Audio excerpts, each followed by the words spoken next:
ഓരോ വർഷവും പരിസ്ഥിതി ദിനം കടന്നുപോകുമ്പോൾ പരിസ്ഥിതിയെ സംരക്ഷിക്കാൻ നാമെന്തു ചെയ്തുവെന്നത് ഒരു ചോദ്യമാണ്.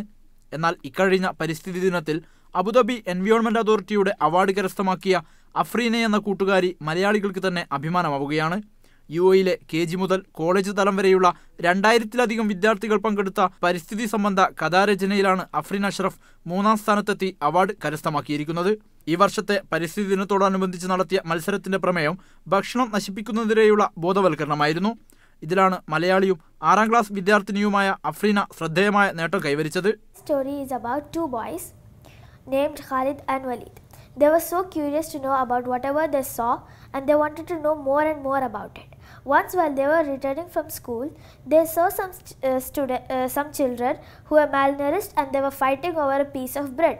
പരിസ്ഥിതി സംരക്ഷണത്തിനുള്ള പ്രചോദനം തന്റെ മാതാപിതാക്കളും ടീച്ചർമാരും പകർന്നു നൽകിയ അറിവാണെന്ന് ഇവൾ പറയുന്നു. As the theme of United Nations environmental programs was about food waste, I decided to write a short story and participate in the activity to convey the message of not to waste food to all the people. Dubai central school വിദ്യാർത്ഥിനിയും കണ്ണൂർ തലശ്ശേരി അഷ്റഫിന്റെയും മുബീനയുടെയും മകളാണ് അഫ്രീൻ.